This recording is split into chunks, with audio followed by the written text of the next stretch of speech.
So, my name is Michael Pote III. Today I'm here with a youth football coach from the past who also coached me, my father, Michael Pote II. So, how are you doing today? Good. Good. So, I have some questions for you about what you did at your youth football as a coach when you were in that type of time. So, my first question is, what really inspired you to start coaching youth sports and football? The youth in particular, helping out youth, teaching them the game properly, because I've seen it not teach properly, so I wanted to teach it, make sure kids were being taught properly, and not only just football, but beyond football, school, beyond school.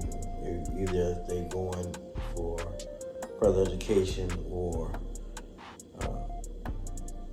maybe not college, a job, or whatever the case may be. But yeah, that's what inspired me. Do you giving back? Okay. Second question is, what defines success for your team beyond wins and losses when you coach? Seeing them grow, going on to high school, going to high school games, future players, seeing players go to college, actually seeing kids in college on TV is possible, playing, knowing that they played for me, and I was part of their success. Third question is, what were the most important fundamentals you made every player learn?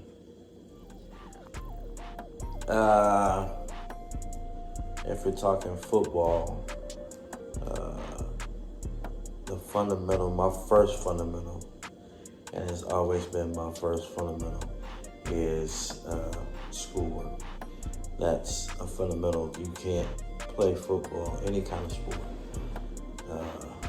without having the proper grades or doing what you're supposed to do in school. And on the field, my fundamental was proper tackling technique, not looking at the TV, kids on TV or professionals on TV and thinking you can do the same thing on the field. No. They learn the fundamentals first of proper tackling, properly running, properly blocking. So that's, getting that out of their head that they're not on TV.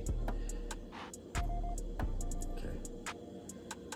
So my fourth question is, what did you expect from players in terms of effort, attitude, and respect?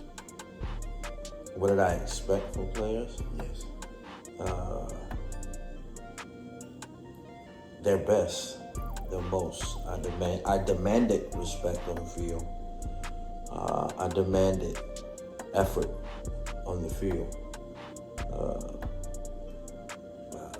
I demanded these same two things as far as at school, as far as doing homework, things like that. I demanded those things. It wasn't a request. I wasn't asking. That I demand effort.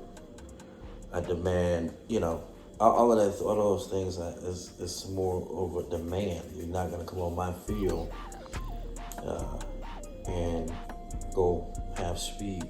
It's full speed, or you don't go no speed. You sit on the sideline. How did you teach players to handle pressure, mistakes, and losing?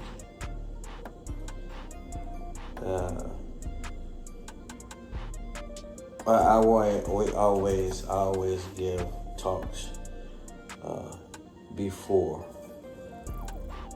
games or whatever the sort may be. That's all about. That's why I teach beyond just football. Teaching life. Period. You go through losses, wins, or whatever the case may be. You go through all of that. So teaching beyond football, just not teaching losing in football, or possibly teaching the possible losses in life, period, getting back up, brushing yourself off, and getting back at it. Sixth question is, how did you communicate with families throughout the seasons?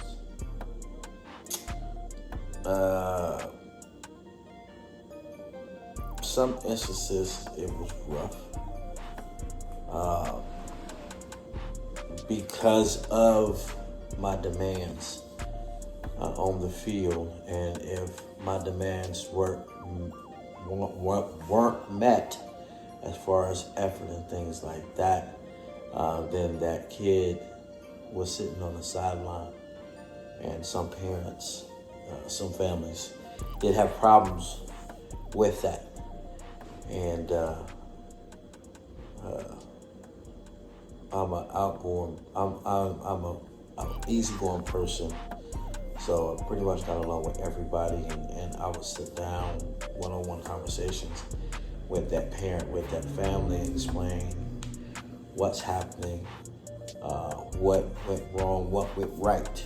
I just don't preach about what's went wrong, but I do preach I do give praises on what went right also. My second question is, what type of offense and defense did you run for the age group you coached?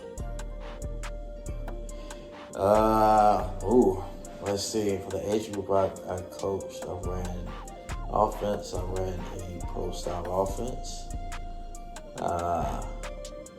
Pro style offense. A lot of that offense, you'll see different colleges run it. As far as Alabama, I've always pretty much had good quarterbacks, and my defense, I pretty much, younger years, I ran a 44 base defense for younger kids, and as the kids got older, I would run a 3-3-5 because older kids were passing more. So, my eighth question is, what was your favorite moment as a youth football coach? My favorite moment. I got a couple of them. I mean, there's a lot. Coaching my different cousins, coaching you, not so much as different wins or anything like that. I have a lot of different moments, especially when I see kids later on in life, grown in college or doing great in life. Whenever I see that, that becomes one of my favorite moments because I know I was a part of their life and keeping them on the right track, them being successful in life. My last question is, what advice would you give another coach who wants to go farther into that youth football life or any other coaching?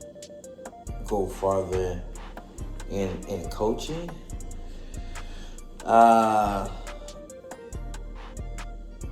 Making sure that you're teaching fundamentals. And if you're teaching fundamentals, you're teaching them properly. Not everybody's a coach. I think that some people have to understand that coaching is different. You can play the game, but when you're actually a coach,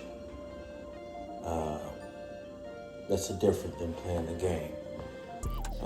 teaching fundamentals, teaching properly, especially in football and particularly teaching proper tackling technique. So many kids get hurt year after year after year due to improper coaching as far as teaching proper tackling technique. And that's something I hate seeing. I hate seeing that. But if you get that down, having a love for teaching kids, teaching youth, you gotta have a love for that. You can't just go out there and, just because your kid is playing, oh, I'm gonna be a coach. No, you gotta have a relationship with all the kids on the field. Okay. I thank you for answering my questions. And this is Michael Pote II. I'm Michael Pote III, and thank you guys for, tuning in to what I've asked him, his answers on these things.